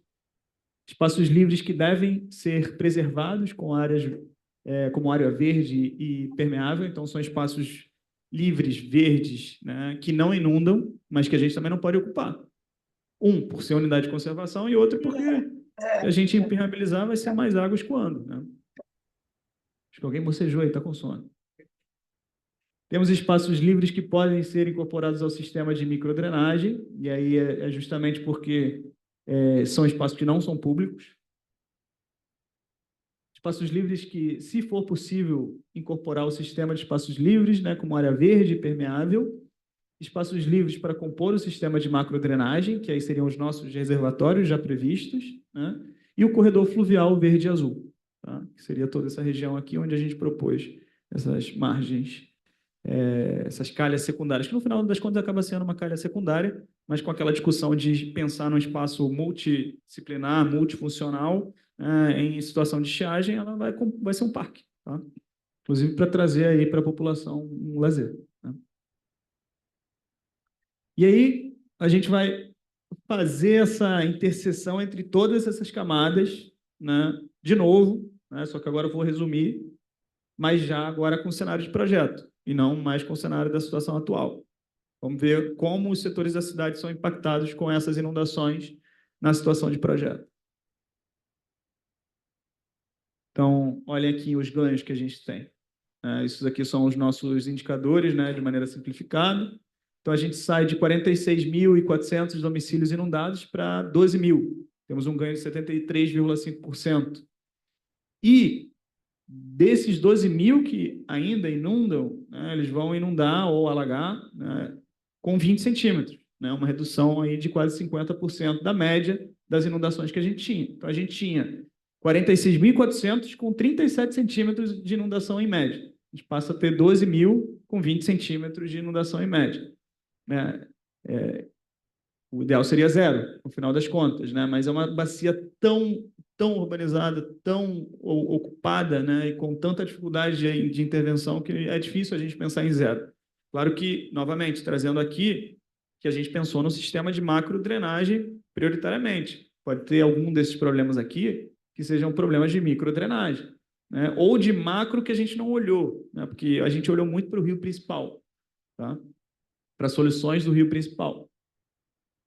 Áreas contaminadas, a gente sai de 11,5 quilômetros para 4,2, um ganho de 63,54%. Severidade de inundações, agora sim fazendo um pouco mais de sentido esse número, né, quando comparado com o outro. Então, a gente sai de 0,66 para 0,22, né, a gente vai para 1/3 do valor original. Estações inundadas de 180 para 94, né, com destaque aqui não tem mais estações de trem e metrô inundadas para essa situação de projeto. Centros de saúde sairia de 18 para 7, centros educacionais de 85 para 33, centros comerciais de 70 para 26 e patrimônios culturais de 5 para 0. É o principal ganho aqui em relação aos impactos na cidade. Tá? Mas aqui, novamente, né, a gente está discutindo inunda ou não inunda, né? Vamos tentar dar um caráter um pouco mais de resiliência para esse projeto, né? Vamos tentar ver como é que é a resposta desse projeto diante de inundações, né? Então, como é essa resiliência, no final das contas? Então, para isso, a gente pegou aqui 4 áreas específicas, né? Área 1, a montante, né, da Estação Marechal Hermes, aqui no Rio Tingui. Área 2, um pouco mais a jusante, justamente para verificar se o que a gente fez aqui acaba potencializando as inundações nessa parte de baixo. Área 3, né, o Rio Acari, a montante da Dutra. E área 4, o Rio Acari, a jusante da Dutra. Tá?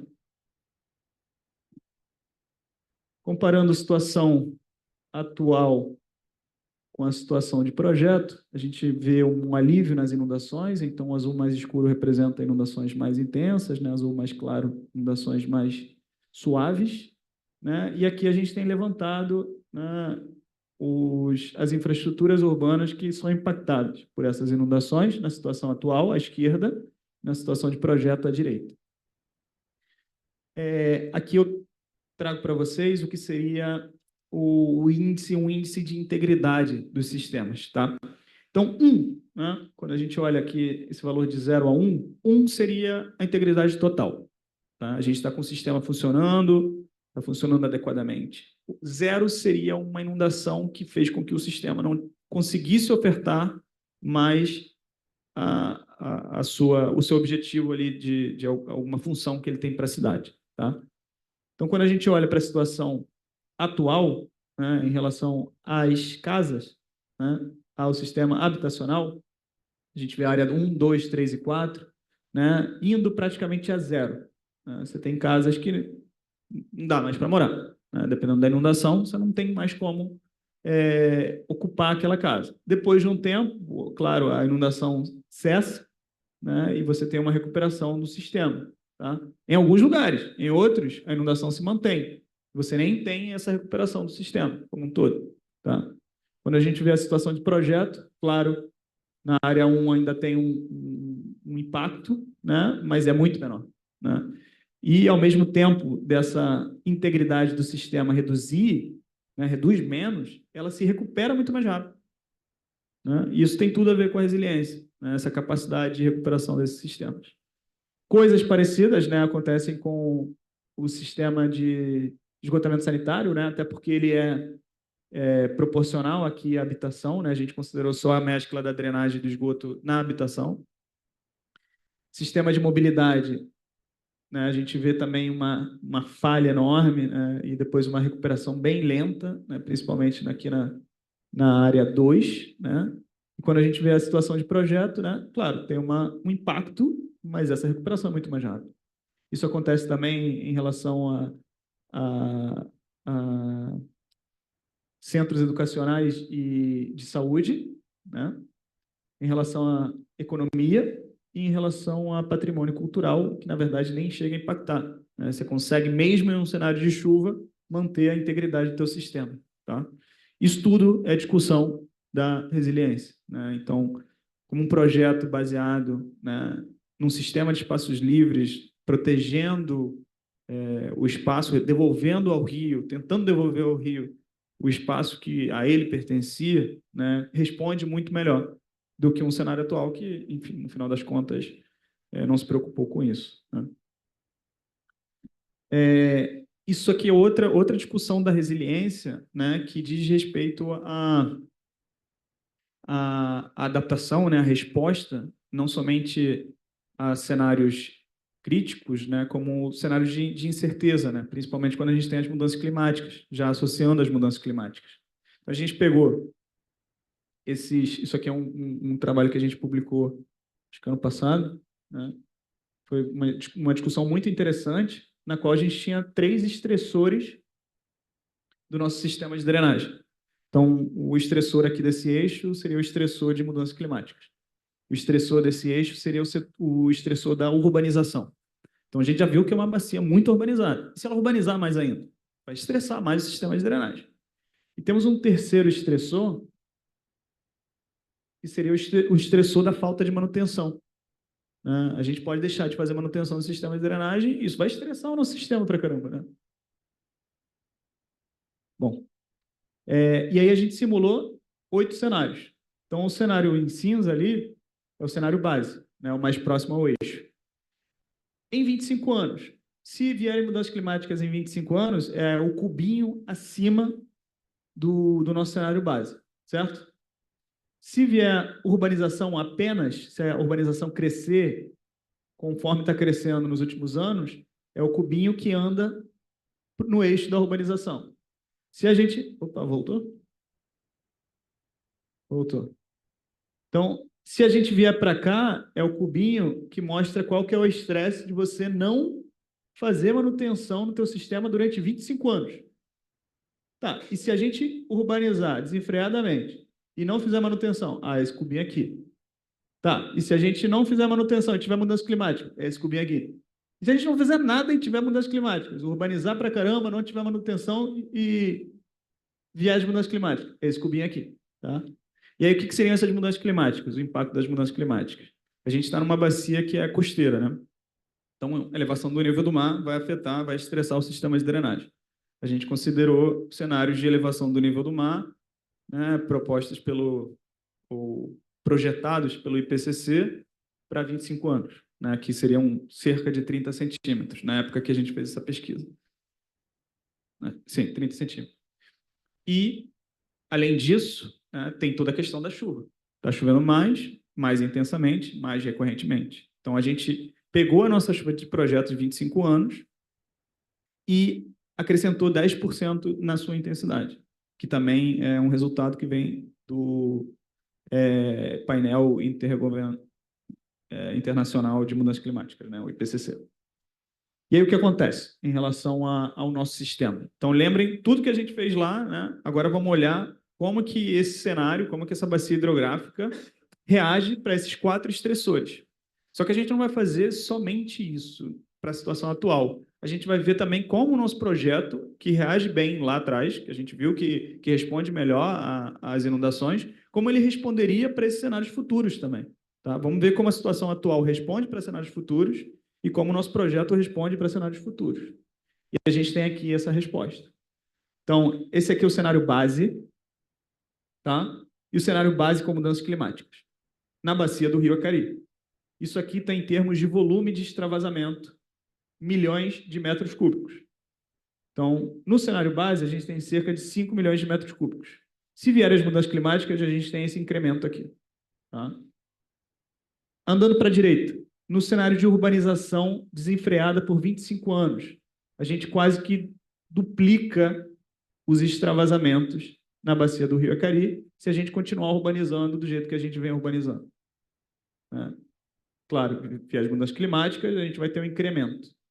Agora, um dos resultados que a gente enfim, não esperava, no final das contas, e foi muito importante a gente ver, né, é que o cenário de falta de manutenção por 25 anos ele não é tão crítico como o cenário de urbanização desenfreada por 25 anos, mas ele responde muito pior às mudanças climáticas. Então, você não fazer manutenção do seu sistema de drenagem de certa forma, menos resiliente às mudanças climáticas. Claro que eu não estou defendendo aqui você urbanizar desenfreadamente a cidade nos próximos 25 anos, mas você precisa fazer tudo. Você precisa controlar a urbanização, tem que urbanizar de maneira a respeitar a dinâmica da água, e você precisa fazer a manutenção do seu sistema. Né? E sem manutenção, a capacidade hidráulica vai perdendo, a água só tem como escoar pela rua, no final das contas. Que é muito do que acontece também em Petrópolis. Né? A gente tem uma capacidade hidráulica do rio Quitandinha lá, que é brincadeira, é piada. Qualquer chuva, o rio extravasa e ocupa a rua Coronel Veiga. Né? E aí, claro, a gente começou tinha a ferramenta pronta, começou a fazer alguns outros cenários. Se você urbanizar desenfreadamente e não fizer manutenção, você vem até aqui. Né? Você multiplica por mais de 5 os extravasamentos do cenário da situação atual. E aí, se vier as mudanças climáticas, tem um incremento, né? Mas, enfim, já a situação é bem crítica. Né? Eu vou usar uma expressão aqui, mas desisti. E aí, o cenário de projeto, onde que ele está? Como que o nosso cenário, baseado em soluções da natureza, né? Como o nosso cenário que respeita a dinâmica da água, ele aparece nesse cenário aqui. Ele está aqui. É isso aqui. Não dá para ver. Tem que dar um zoom para ver. Isso aqui é o zoom.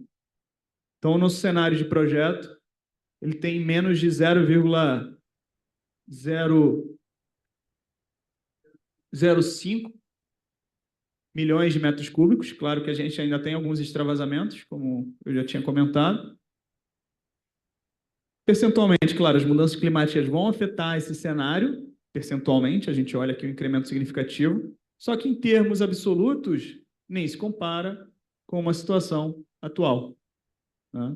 A gente tem ainda, sob o ponto de vista da resiliência a mudanças climáticas, a eventos extremos, a cenários de incerteza, seja de urbanização ou de falta de manutenção, nosso cenário de projeto respondendo muito melhor. Tá? Então, aqui já para encaminhar para o final, né, para abrir para perguntas e para discussões, né? Então, devido à interface com os demais eixos de planejamento, a drenagem urbana, ela, no final das contas, pode ser tanto um agente de degradação do espaço, né, sendo um veículo para transportar o esgoto, transportar lixo, né, inundando, empobrecendo a cidade, né, em caso principalmente de falhas sucessivas, com alta repetição temporal, sem tempo para recuperação dessa cidade, ou ela pode ser ao contrário, né? Uma impulsionadora do desenvolvimento. Quem não gostaria de ter um rio do lado da sua casa, bonitinho, limpinho, né? Ia valorizar demais a região urbana. Né? Então, produzindo condições adequadas para o desenvolvimento das funções urbanas, valorizando o ambiente construído e utilizando o rio como um fator de atração para o desenvolvimento e não um condutor, né, de deterioração urbana. A gente tem esse potencial, né? A gente tem que aproveitar. O sistema de drenagem, então, deve ser visto como um caminho para ordenar os espaços urbanos, quando se trata preventivamente, ou como um catalisador de mudanças, quando a mitigação de inundações é necessária.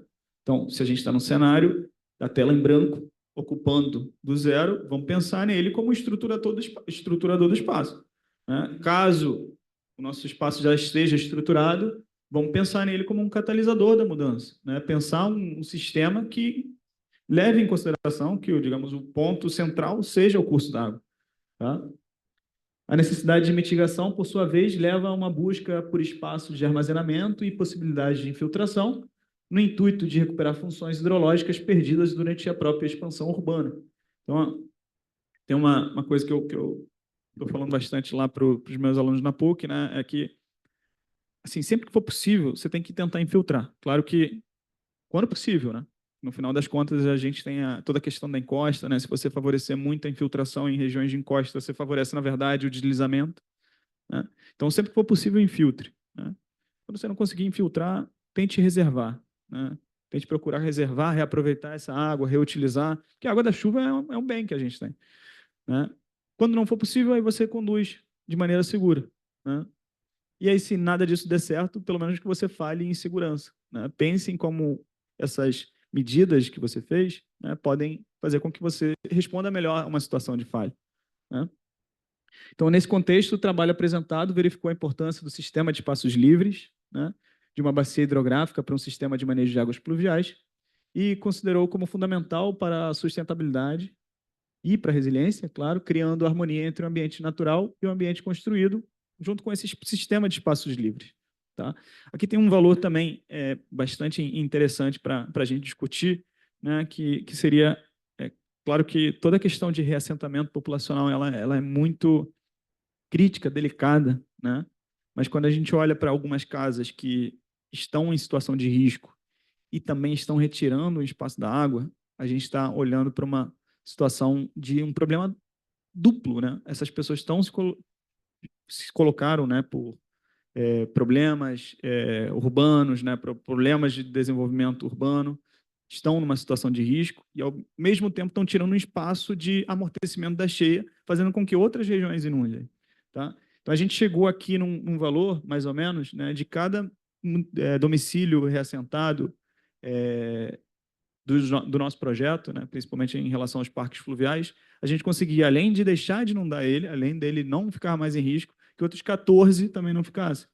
Então, pensar o espaço da água também é super importante, né? E para, enfim, também acrescentar isso às discussões. Claro que essas pessoas precisam ser reassentadas de maneira digna, próximo ali à região onde elas moravam, né? Toda uma história ali, tem população, por exemplo, a gente vai no Horto, né, com mais de 30 anos ocupando, morando naquela região, é uma história, né? Aquela população não pode ir para qualquer lugar, né? Isso precisa ser feito de maneira digna. Mas é evidente que, sob o ponto de vista hidráulico, né, aquela população está numa situação de risco e também está retirando a possibilidade da água espraiar ali e inundando outras regiões do território.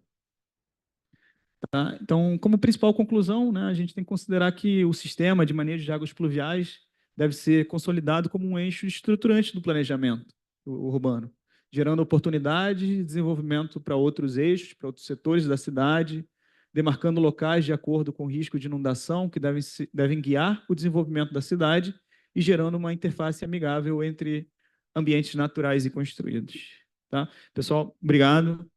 Obrigado aí pela paciência, pela atenção. Aproveito aqui também para... Pode passar mais uma vez o slide? Pode manter ali, por favor. Fazer um merchan.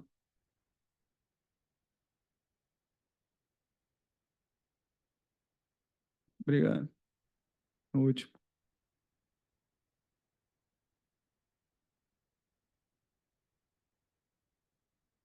Obrigado.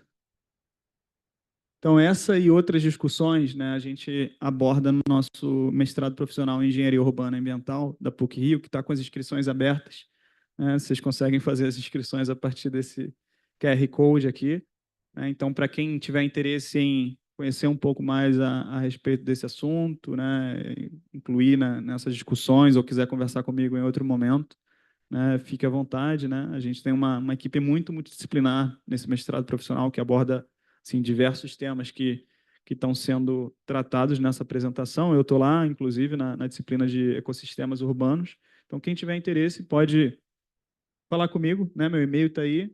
E, enfim, se quiser se inscrever, fica à vontade. É isso aí. Valeu, gente. Muito obrigada ao professor Antônio. Então, a gente vai abrir para algumas perguntas. Se alguém aqui no presencial, nosso ambiente presencial, quiser fazer uma pergunta, e também as pessoas que estão no ambiente virtual podem fazer perguntas, tá ok? Então, quem for fazer pergunta aqui, por favor, peço que vá ao púlpito, liga o microfone, se apresente, por favor, e faça a sua pergunta.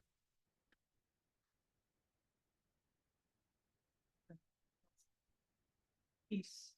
Alô? Boa noite, meu nome é Cláudio Rosa, eu sou engenheiro mecânico, formado há 30 anos pelo Cefet-RJ, trabalho com sistemas, hoje em dia trabalho com sistemas embarcados e gostaria de fazer uma pergunta no sentido de dados. Esse projeto traz informações extremamente relevantes para o nosso município, né? Então, eu não sei se vocês estão cientes, mas essa semana foi liberado o primeiro Data Lake do município do Rio de Janeiro. Então, essa base de dados, se eu posso dizer assim, ela contempla uma série de informações totalmente relevantes para a administração do dia a dia e projetos deles. Esses dados que a gente viu nesse projeto, eles estão disponíveis, eles estão compartilhados, fazem parte do patrimônio do município, porque isso é inestimável. Como é que vocês estão lidando com isso? Ainda por cima, eles são vivos, né? Eles são dinâmicos. O que você tem hoje, daqui a 5 anos, são diferentes. E esse Data Lake, eu acredito que vai contribuir muito para exatamente poder acompanhar os resultados desse projeto maravilhoso. Isso, obrigado. Obrigado, Cláudio. Acho que o principal ponto você já destacou, né? É a dinâmica dessas informações, né? Então, foi um projeto que a gente começou a desenvolver em 2016, né? A gente finalizou em 2016, imagino. Então, já está um pouco defasado, né? A situação que a gente, na verdade, evidencia hoje é pior, né? A prefeitura tem acesso a essas informações, inclusive esse projeto teve uma participação importante da prefeitura na época, né? Acredito que, inclusive, diante disso, toda a reformulação que está sendo, toda a implementação de obras que está sendo pensada para o Rio Acari é baseada um pouco também nesses estudos, né? Mas a gente precisa estar atualizando isso constantemente, né? E a entrada de dados é fundamental, né? No final das contas, por exemplo, esse modelo ele é confiável porque a gente, por exemplo, fez um processo de calibração. E aí, como você faz um processo de calibração? Você tem um registro de chuva, então você tem que ter um bom registro de chuva ali na tua bacia hidrográfica para entender como que um evento ocorreu, sob o ponto de vista hidrológico. E, ao mesmo tempo, você tem que ver se o teu modelo está representando o que realmente aconteceu naquele evento. Está inundando no lugar certo? Não está inundando no lugar certo? E como você sabe disso? É a partir de postos fluviométricos também. Então, não só postos pluviométricos, como fluviométricos. A gente tinha alguns postos fluviométricos para calibrar, acho que foram 4 ou 5, eu não sei como está o estado deles hoje, né? Pode ser que alguns não estejam funcionando, mas caberia nesse sistema aqui de modelagem uma recalibração para a gente entender como é que a bacia hidrográfica está funcionando hoje. É uma das coisas que a gente está tentando também auxiliar a prefeitura, né? Estamos a caminho de fechar um convênio PUC com a Rio Águas para atualizar esses modelos. E aí, claro, com base de dados um pouco mais robusta, mais atual, entender como esse sistema de drenagem hoje está funcionando, para pensar em projetos que realmente estejam olhando para o território como hoje ele está, né? Acho que a gente está falando aqui de uma situação futura, muitas vezes, né? Mas é importante entender que a situação atual já não é fácil, né? Hoje a gente não consegue nem resolver o atual. Precisamos entender o atual, ver como ele funciona, calibrar os nossos modelos, entender como é que as coisas realmente estão implementadas, para aí sim pensar em cenários de mudanças climáticas, por exemplo, né? Então, sim, sem os dados a gente não consegue fazer nada, no final das contas. A gente está inventando um monte de coisa. Mais alguém, por favor?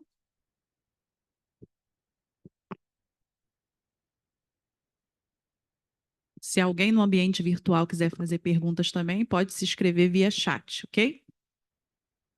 Liga o... Tá desligado. Aqui. Pode deixar ligado depois. Tá bom. Bem, boa noite a todos. Obrigado pela sua excelente apresentação, professor Antônio. Gostei bastante mesmo. Meu nome é Luiz Rodrigues e eu sou biólogo oceanográfico e eu tenho meu mestrado em ecologia de florestas tropicais, né? E tenho trabalhado nos últimos 30, 40 anos em várias áreas, mas principalmente na área de sustentabilidade urbana. E uma das áreas que me interessa muito é realmente essa área que você abordou, né? Mas principalmente mais numa visão mais futurística, né? Porque todos nós sabemos que A nossa civilização moderna está passando por está passando e vai passar por uma situação bem diferente do que aquela que, de repente, já desde a civilização, que é 7.000 anos atrás, passou, né, que sabemos, né? Estamos esperando, bem, você mencionou que o seu estudo, ele se baseia em um aumento do nível do mar de 25, deixa eu ver aqui, não, de 30 centímetros, correto? Bem, eu morava na região em Miami Beach durante 20 anos, e lá você deve saber a situação bem drástica, né? Então, eu trabalhei muito na área na área de educação ambiental, trabalhando com a cidade de Miami Beach, a cidade de Miami, o condado, e em vários projetos de educação com relação aos impactos do aumento do nível do mar. Então, estando aqui no Brasil, então eu tenho pensado muito, né, na nossa situação lá e a situação aqui no Brasil. E, de acordo com vários mapas, estudos bem claro, com o IPCC você tem certas previsões, são previsões mais, acho que são menos drásticas, né? E tem as previsões mais drásticas, né? Exatamente. E, de acordo com o que nós estamos observando, nós não estamos observando uma diminuição, né, na emissão de gases de efeito estufa, mas também tem um outro desafio grande, né, que mesmo que nós paremos toda a emissão de CO2, né, ainda temos todo o CO2 que está na atmosfera. E se nós não retirarmos esse CO2, o planeta vai continuar aquecendo, né? Então, vai ter esse efeito de feedback positivo, vai continuar exacerbando esses impactos. Bem, eu falei isso tudo por quê? Porque eu fico perguntando, sabendo disso, e até que existe uma previsão, né, de um possível de aumento do nível do mar de 2 a 3 metros até 2100, por que a nossa sociedade não está, então, começando a se preparar para começar a estudar, analisar, fazer talvez trabalhar em cima de simulação computadorizada e começar a prever, visualizar essa nova visão da nossa região metropolitana? Porque, digamos, a 2 a 3 metros, a nossa topografia vai ser totalmente diferente, né? Então, eu moro em Niterói no momento, então tenho olhado muito no site do Climate Central e outros sites também. Então, tanto a nossa região metropolitana vai estar totalmente afetada, e como você mencionou, vai afetar a nossa infraestrutura subterrânea, bem, uma infinidade de elementos. Então, eu gostaria de saber se vocês estão considerando, já fizeram algum estudo ou projeções com relação a essa possibilidade de até 2100 termos um aumento do nível do mar de 2 a 3 metros, e caso sim, né, para que pudéssemos começar a nos preparar hoje para essa nova situação. Essa é uma pergunta. Vou falar, as outras duas são rápidas. Bem, um outro elemento também que nós lidamos muito em Miami Beach é com relação à frequência de limpeza dos bueiros da cidade. Lá, nossos bueiros, eles eram limpos somente uma vez cada 5 anos. Então, aí o nosso Comitê de Sustentabilidade forçou a cidade a mudar essa frequência para uma vez por ano. Isso modificou muito todo o processo. E aí o terceiro elemento também foi na parte já estamos abordando isso, na instalação de filtros ou grades na entrada dos bueiros de toda a cidade. A cidade de Miami agora comprou 1.000 dessas grades, mas de uma outra tecnologia, para impedir, né, a poluição, né, por plástico, outros elementos, que isso também diminui, né, a possibilidade de inundação, né? Então, esse é um outro. E a última questão é o governo municipal, ele, por acaso, está considerando a possível compra de propriedades nessas áreas que são frequentemente alagadas e um reassentamento dessa população? Isso foi considerado, sabe disso, foi considerado? Obrigado. E desculpa o grande número de perguntas.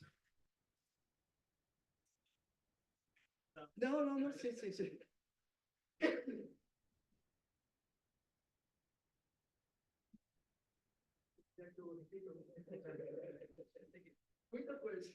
Não, e excelentes questões, né? Bom, a gente já fez algumas simulações para esses cenários mais catastróficos, né? Mas, enfim, se o nível do mar subir 2 metros, acabou o Rio de Janeiro. A Baixada Fluminense vai ter cotas aí, enfim, grande, não saberia dizer o percentual dos municípios que está na cota inferior a 2 metros, mas é um percentual muito significativo. Se a gente for para 3, então, enfim, não sobra nada, no final das contas, né? As respostas estão aí, a gente sabe a consequência desses eventos. A questão é que é até difícil a gente chegar e, pela probabilidade deles ocorrerem, tomar uma decisão já agora em relação a esse cenário. O que a gente precisa fazer é trabalhar para, justamente como você falou, correr atrás desse prejuízo que a gente está vivendo, né? Você falou, né? Se a gente parar de ter medidas aí que, enfim, aumentam a nossa geração de gases de efeito estufa, mesmo assim o aquecimento vai continuar.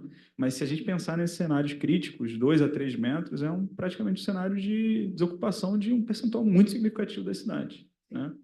As respostas estão aí, né? Agora, eu espero que esse cenário não chegue. Espero muito, porque senão, não só a gente, né, no município do Rio, como uma série de outras cidades costeiras, né, deixariam de existir, né, praticamente. E aí, trazendo novamente a discussão, porque a gente também tem muitas incertezas, né? Mas tem uma certeza, né, que é o que está acontecendo hoje. E o hoje a gente não está conseguindo resolver. Então, é isso. Vamos tentar resolver o hoje, né? Olhar para frente e tentar também nos preparar com o que está por vir, mas para cenários catastróficos como esse, a solução é a desocupação, né? Não tem como, no final das contas. E aí não tem também solução no território além de desocupar, né? Enfim, esperamos que não chegue, né? Mas é isso. É mais um pensamento positivo. Em relação à manutenção, né? Acho que essa questão da frequência, né? Se você pensar que, tudo bem, a bacia hidrográfica ela vai ter um transporte de sedimentos, né? Esses sedimentos vão entrar na sua rede de drenagem, né? Para chuvas significativas, né? Que você tenha ali um período de cheias, né? Concentrado num período específico, né? Sazonalidade ali, em determinado momento do ano, faz sentido que você faça essa manutenção uma vez ao ano, né? Que vai ser após esse período de cheias, digamos, ou preparação para o período de cheias. O lixo urbano também. Não, aí eu ia entrar em outra questão. Digamos, uma bacia só com a questão de sedimentos indo. Agora, quando a gente vem para as nossas bacias, né, a contribuição de sedimento, ela não ocorre só no momento da chuva. A gente tem esgotamento sanitário indo para a nossa rede de drenagem, a gente tem lixo indo para a nossa rede de drenagem. E aí, qual é a recorrência da manutenção? Enfim, tem estudos sobre isso, pelo menos eu não conheço, e já diria que também a gente não faz nem a manutenção que deveria ser feita, né? Falta muito orçamento para manutenção, a gente tem bastante eficiência em relação a isso, e como vocês viram aqui, um ponto muito importante, né? Se a gente não tem a capacidade hidráulica desses canais, dessas galerias de projeto, elas vão falhar. Elas já falham, né? São dimensionadas para falhar, como a gente falou. Elas vão falhar antes, vão falhar para chuvas menores, né? E aí temos que levar em consideração a nossa realidade também de incapacidade de gerir os resíduos sólidos de forma adequada, né? De limpeza urbana, contaminação, né?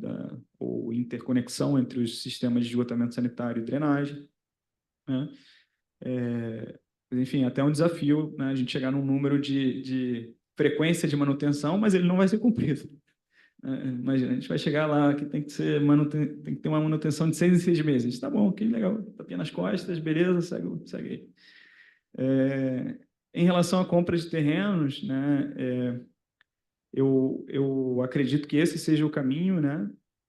Na verdade, não é necessariamente uma compra de terreno, né? Eu não conheço muitos termos legais, né? Mas acho que a compra de terrenos, de edificações, é inclusive uma das soluções que não é adequada, no final das contas, né? Se você vai retirar alguém, você precisa reassentar. Então, você vai tirar aquela pessoa dali e levar para uma outra edificação, né? Para um conjunto habitacional, que seja ali nas proximidades, sem a necessidade da compra do terreno, para além daquele terreno que, claro, aquela população vai ocupar, né? Mas que aí pode ser utilizado algum terreno do próprio governo, no final das contas, né? Acho que é isso, né? Respondi tudo? Valeu. Então, para finalizar, né, o tema bem interessante, estamos aí completando quase 2 horas de evento, nós temos uma pergunta no nosso ambiente virtual do Cláudio Nóbrega. Por favor, Cláudio, pode ligar seu microfone e fazer sua pergunta. Seja bem-vindo. Boa noite, vocês estão me ouvindo? Perfeitamente. Parabenizar aí o doutor Antônio pela exposição brilhante. Eu só lamentei ter pego um pouquinho já com o evento andando, né? Já por questão de tempo aqui, não consegui chegar a tempo. Mas eu sou Cláudio Nóbrega, eu sou engenheiro civil, com mestrado na área de estruturas hidráulicas, de macrodrenagem, e professor do curso de engenharia ambiental do Cefet, do Rio, né? E com muita também honra, eu não posso deixar de dizer que parabenizo aqui o Clube de Engenharia, do qual fui diretor técnico aí por 2 gestões, já tem algum tempo. Parabenizar aí os promotores, né, desse evento. A minha pergunta é o seguinte, em primeiro lugar, eu gostaria de saber qual foi o software que vocês empregaram, ou associação de softwares que vocês empregaram para esse estudo, né, para essas simulações. E o segundo, eu não sei porque talvez você tenha falado no início, eu não peguei. E o segundo questão é o seguinte, se você estaria com disponibilidade, isso aí, numa data aí que não precisa ser próxima, de fazer uma palestra no Cefet, para o nosso curso de engenharia ambiental. Se isso é viável para você, quem sabe no segundo semestre, enfim. O Cefet está voltando agora de greve, vai ter todo um calendário a ser reestruturado, né? Mas quem sabe mais para o fim do ano, se for possível, né? Quando você puder, se for possível. E, por último, se for possível, você me falar o seu e-mail, porque eu também não peguei na hora que você botou aí no final. Então, Eu era vou isso. escrever no chat, tá ok, Carlos? Vou escrever tá no ótimo. chat que aí já fica disponível. Agradeço.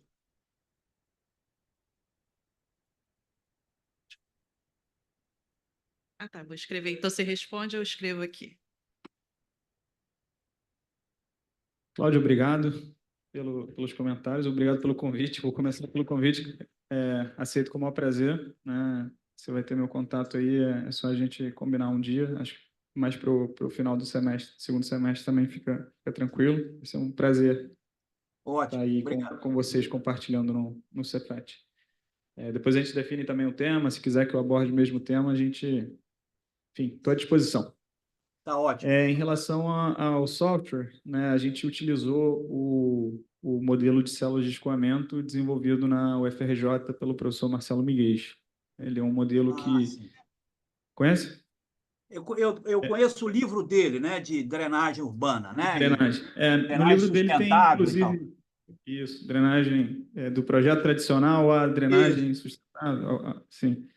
Aí tem, no final, nos capítulos finais, tem lá umas aplicações do ModCell, né, o modelo de células de escoamento.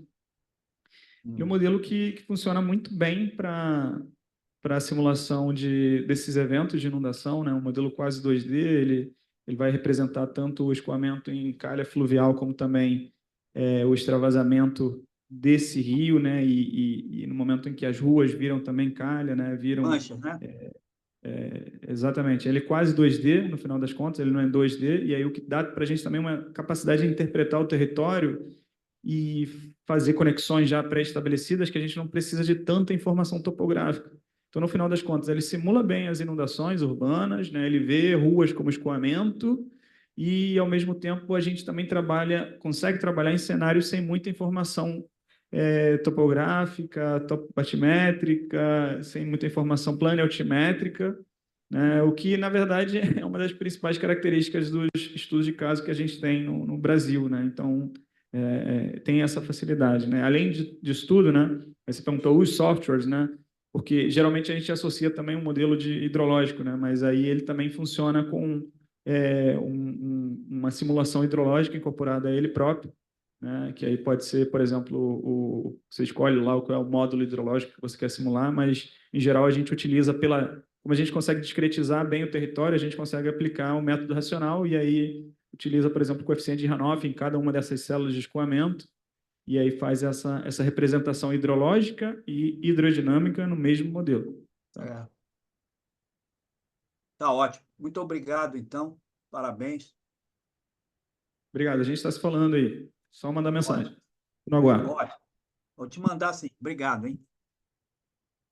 Então, nós não temos mais inscrições no nosso ambiente virtual. Alguém mais aqui?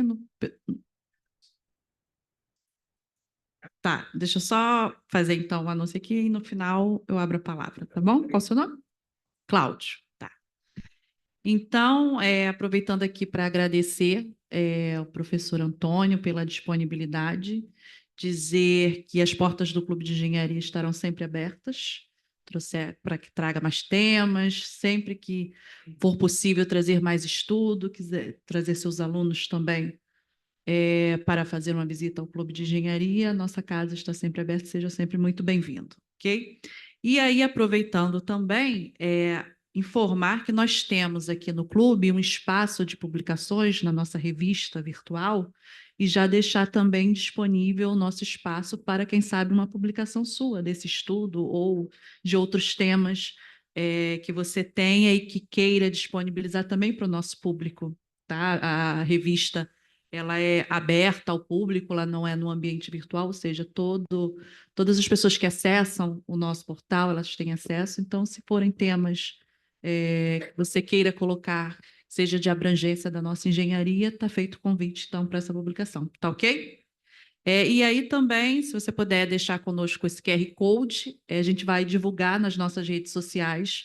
Eu vi que o que nós estamos começando agora, julho, então é até o final de julho as inscrições, dá tempo para a gente poder fazer uma boa divulgação. Tá ok? E a todos que estão presentes, tanto no nosso ambiente virtual quanto aqui no nosso ambiente presencial, convidá-los a acessar o nosso portal do Clube de Engenharia, o nosso site, né, que é www.portalclubedeengenharia.org.br. E aqueles que ainda não são associados, se quiserem associar-se ao Clube de Engenharia, é só clicar no botão Associe-se, preencher a ficha e aí aguardar o nosso contato. Então, também sejam todos muito bem-vindos. Estarei aguardando lá o clique de vocês, ok? Para curtir também todos os nossos eventos, as nossas matérias, nossas redes sociais no Instagram, Facebook, X, né? Antigo Twitter, LinkedIn também. E informar que essa palestra ela vai ser colocada, disponibilizada, assim que editada, no nosso canal no YouTube, tá? Canal Clube de Engenharia no YouTube.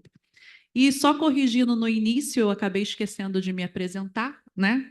Eu me chamo Tatiana Ferreira, estou diretora técnica aqui do Clube de Engenharia e também faço parte da coordenação da SAI, que é a Secretaria de Apoio ao Estudante.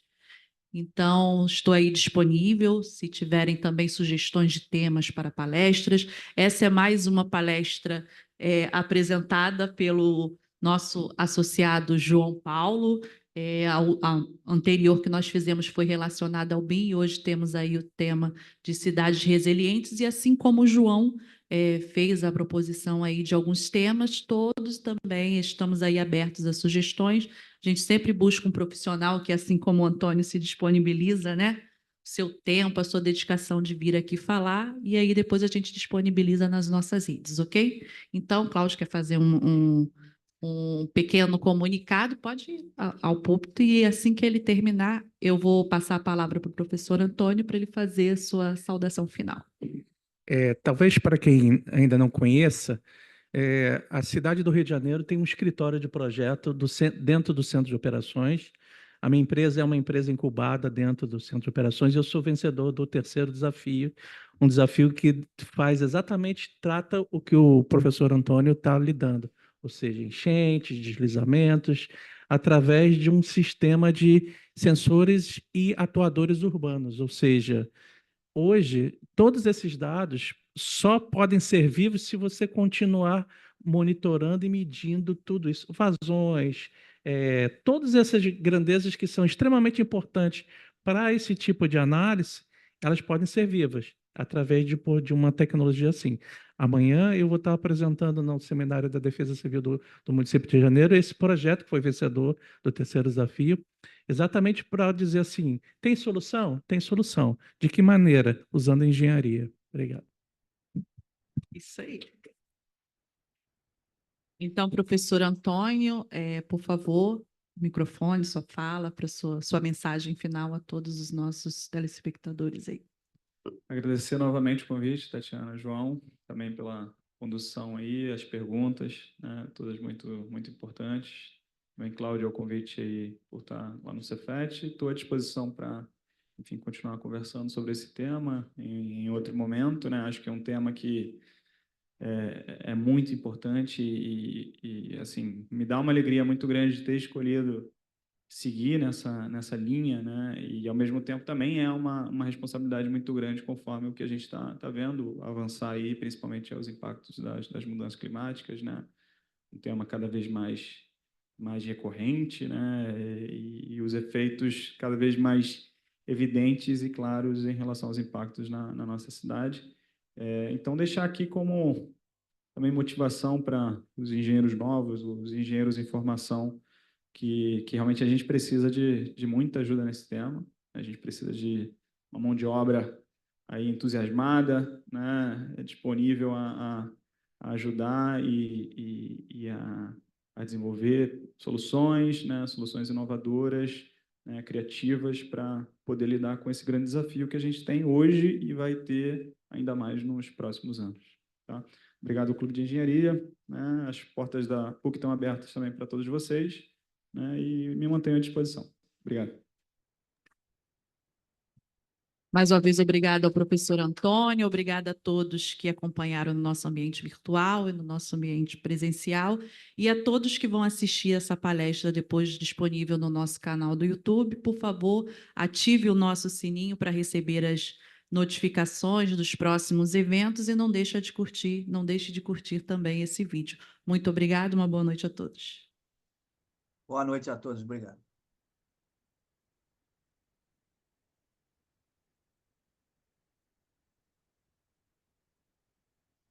Excelente, que bom. Porque eu fiz alguma vez